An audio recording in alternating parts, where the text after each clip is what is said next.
भले ही आतंकी हमलों को कांग्रेस पार्टी गंभीरता से न लेती हो, भले ही देश की जनता की भावनाओं को कांग्रेस पार्टी, कांग्रेस के अध्यक्ष राहुल गांधी जी, पूर्व अध्यक्षा श्रीमती सोनिया गांधी जी और गांधी परिवार देश के लोगों की भावनाओं को न समझते हो, मगर उनको ये छूट नहीं मिलता है कि देश की सेना के मनोबल को बार बार गिराए, देश के लोगों के संवेदनाओं के साथ खिलवाड़ करें। पहलगाम में जिस प्रकार का पाकिस्तान द्वारा स्पॉन्सर्ड टेररिस्ट अटैक हुआ है, पूरे देश में एक गम का माहौल है। सीडब्ल्यूसी की मीटिंग हुई कल। सीडब्ल्यूसी ने अपने मीटिंग में कुछ प्रस्ताव पारित किए। हाथी के दांत दिखाने के और खाने के और हैं। सीडब्ल्यूसी के मीटिंग में जो प्रस्ताव पारित हुए, उसके तुरंत बाद कांग्रेस पार्टी ने एक दूसरा प्रेस कॉन्फ्रेंस कराया, और प्रेस कॉन्फ्रेंस एक बहुत ही महत्वपूर्ण राज्य के पूर्व मुख्यमंत्री, एक बॉर्डरिंग स्टेट, उसके पूर्व मुख्यमंत्री श्री चरणजीत सिंह चन्नी द्वारा यह प्रेस कॉन्फ्रेंस किया गया। और आप सोच के देखिए, स्ट्रैटेजिकली ये कांग्रेस का प्लान्ड विजन है कि यह प्रेस कॉन्फ्रेंस भी सीडब्ल्यूसी के मीटिंग के पश्चात एक तरफ खड़गे जी कुछ बोलेंगे एक रिजोल्यूशन के बारे में, और दूसरी तरफ बॉर्डरिंग स्टेट के पूर्व मुख्यमंत्री, वर्तमान के सांसद और उनके एक बहुत बड़े नेता चन्नी साहब पैरेलल प्रेस कॉन्फ्रेंस करेंगे, और पैरेलल प्रेस कॉन्फ्रेंस करके कहेंगे कि 2019 में पुलवामा के समय भारत की सेना ने, भारत की वायुसेना ने जो सर्जिकल स्ट्राइक पाकिस्तान के ऊपर किया था वो गलत था, वो हुआ ही नहीं था। उनके शब्द हैं, मैं पढ़ रहा हूं, आपके देश पर कोई बम गिरा जाए और आपको पता ना चले, कहीं कुछ नहीं हुआ था, कोई सर्जिकल स्ट्राइक नहीं हुआ था, किसी को पता नहीं चला, कुछ नहीं दिखा, और मैंने तो हमेशा इसका सबूत मांगा है, हमेशा। प्रधानमंत्री जी के 56 इंच के सीने के ऊपर भी उन्होंने प्रश्न चिन्ह लगाया और उनके ऊपर टॉन्ट कसा। आप बताइए, 2019 के सर्जिकल स्ट्राइक को लेकर पाकिस्तान में खलबली मची। पाकिस्तान के तमाम मंत्रियों ने इस विषय को स्वीकारा। पाकिस्तान के मंत्री और पाकिस्तान के सेना के अधिकारी अभी भी कह रहे हैं कि फिर से सर्जिकल स्ट्राइक न हो जाए। आप लोग जो मीडिया के बंधु यहां बैठे हैं, रोज इस पर डिबेट हो रही है, और आप पाकिस्तान के बड़े अधिकारियों के बयानों को बाई रिकॉर्ड चला रहे हैं, जहां वो खुद कह रहे हैं कि हमें डर है कहीं सर्जिकल स्ट्राइक न हो जाए। कोई कहीं गुहार करने भाग रहा है, कोई कहीं और गुहार करने भाग रहा है।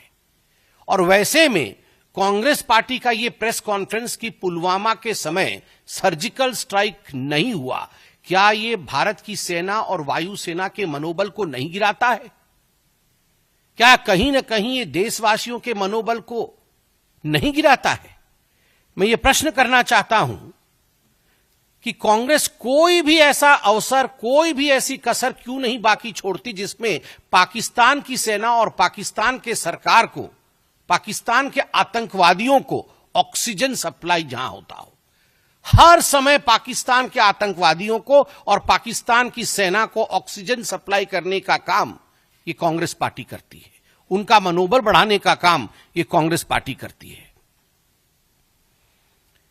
ये कांग्रेस का एक तरीका रहा है कि ये लिख के कुछ, मुझे तो कहने में किसी प्रकार का गुरेज नहीं है, ये बाहर से सीडब्ल्यूसी और अंदर से पीडब्ल्यूसी है। ये बाहर से सीडब्ल्यूसी है और अंदर से पीडब्ल्यूसी है। बाहर से कांग्रेस वर्किंग कमेटी है और अंदर से देखा जाए तो पाकिस्तान वर्किंग कमेटी है। ऐसे तो नहीं हो सकता है ना कि हर दिन एक नेता बाहर निकल के आए और एक प्रेस कॉन्फ्रेंस करे, इंडिया को कोसे, प्रधानमंत्री मोदी जी के खिलाफ बोले और पाकिस्तान के समर्थन में बोल दे। It is more than a coincidence. ये एक बार हो सकता है, 2 बार हो सकता है, चलो 3 बार हो सकता है, मगर जब से आतंकी हमला हुआ है 22 तारीख से, हर दिन मैं फहरिस्त गिनाऊंगा तो फहरिस्त लंबी है और आप जानते भी हैं, मगर फिर भी सैफुद्दीन सोज जो इनके मंत्री रह चुके हैं, बड़े नेता है कांग्रेस पार्टी के, कश्मीर से ही हैं, खुद निकलकर कहते हैं कि हमें बात मान लेनी चाहिए पाकिस्तान की कि आतंकवाद की गतिविधि में पाकिस्तान का कोई हाथ नहीं है, हमें पानी बंद नहीं करना चाहिए पाकिस्तान का। सैफुद्दीन सोज का यह बयान है। सिद्धरमैया जी, रोना धोना शुरू हो गया सिद्धरमैया जी का डे 1 से कि युद्ध नहीं होना चाहिए, युद्ध अच्छी बात नहीं है, पाकिस्तान को छोड़ देना चाहिए। क्यों छोड़ देना चाहिए जी? उसके बाद आरबी तिम्मापुर जो मंत्री हैं कर्नाटक में, उनका कहना है कि नहीं, सरकार झूठ बोल रही है। ये जो आतंकी आए थे, इन्होंने कोई धर्म नहीं पूछा, किसी से मजहब नहीं पूछी और ऐसे ही गोली चला दी। और जो टूरिस्ट ऐसा कह रहे हैं कि मजहब पूछ करके मारा है, उनका कहीं ना कहीं मेंटल फॉगिंग हुआ है। यह आरबी तिम्मापुर का बयान है। बीके हरिप्रसाद, मंत्री कर्नाटक, बड़े नेता कांग्रेस पार्टी के, वो कहते हैं आपके लिए, भारतीय जनता पार्टी के लिए पाकिस्तान दुश्मन राष्ट्र होगा, एनिमी कंट्री होगी, हमारे लिए तो पाकिस्तान नेबरिंग कंट्री है। भारतर एकमात्र परीक्षित बायोसार पृथ्वी प्रो माटी को रखे सुस्थ, दिए नुआ जीवन। धान, पनीपरिबा और डाली जातीय फसल लाभदायक, अमल बढ़ाए, रोग कमाए। आज ही जमीरे प्रयोग करंतु। जोगाजोग 9937054201 नंबर को डायल करंतु। आम सह जोड़ी हेबा पाई आमको लाइक, फॉलो और सब्सक्राइब करंतु। अधिक अपडेट पाई विजिट करंतु आम वेबसाइट thequiver.in।